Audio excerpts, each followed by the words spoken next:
Hey folks, welcome back. I'm Esther and this time I won't be doing the explaining. I'm so excited to be in this fantastic swanky studio recording, can you believe it, my very own podcast. This time I've invited in some of my LGBTQI+ friends to help us understand a bit more about what it's like to be a young person in this community. On today's episode, I'm joined by my buddy Jayden. Hey Esther. Hi everyone. Jayden, could you tell us a little bit about you? Well, I'm Jayden. I'm 16 and my pronouns are he, him. I'm cisgender and I identify as queer. Awesome. And could you please do a little bit of explaining here for our listeners?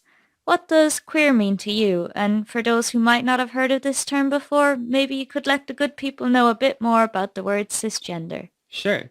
Cisgender means that I identify with the sex I was assigned with at birth. It's the opposite of trans.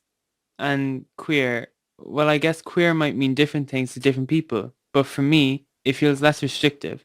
The rules of being strictly and only gay don't apply in the same way. Thanks, Jayden. That's brilliant. And maybe you could tell me a little bit about what it's like to be you, a young queer boy in school in Ireland. Um, I think lots of things are probably the same for me as they are for other teenagers. Like I have school and I'm a big brother. My sister is 11 and I have a little brother who's 2. I live with my mum and dad and my parents are really cool about my sexuality. Like of course they're the older generation, so sometimes they say things that might not be 100% correct, but they do love and accept me and they do try. I love gaming and that's a lot of what I do in my spare time. And how about school? What's that like? Um, School can be a bit tricky. My friends are mostly girls. There are no other gay or queer boys in my school that are out anyway.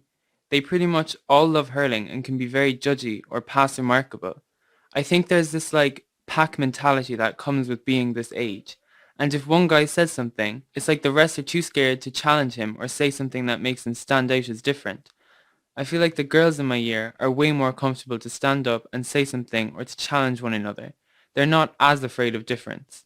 I guess that's the thing about boys my age. Masculinity is fragile, you know, and the slightest threat to it is an absolute no-go. So I think because of that, the boys don't view me as a potential friend. It's too risky to be my friend because of what other lads might say. So that feels lonely. And there could be a great friendship there, or maybe we'd really vibe or be into the same things, but it's never going to happen, you know, because I'm out. They wouldn't take that chance. I think if I was straight, they would view me as more of a friend. Allies are everything. How about teachers? What should they know? I think teachers need to be more active allies. Say if a student says something that's either a homophobic slur or something that's transphobic, instead of just saying be quiet or lads stop, like stand up and address it. Say why it's not okay and let them know it won't be tolerated. Allies should be stronger and louder because it's hard to be the one to defend yourself all the time. Jayden, that is solid advice. Your explanations are on point. Thank you for joining me today, and thank you for helping Esther explain. You're welcome. Join us next time when another young person from the community will come on for a chat about their experience. And for anyone who hasn't seen the earlier episodes of Esther Explains, feel free to check them out on linc.ae. That's link with a C. Adios folks, and remember, don't be a butt.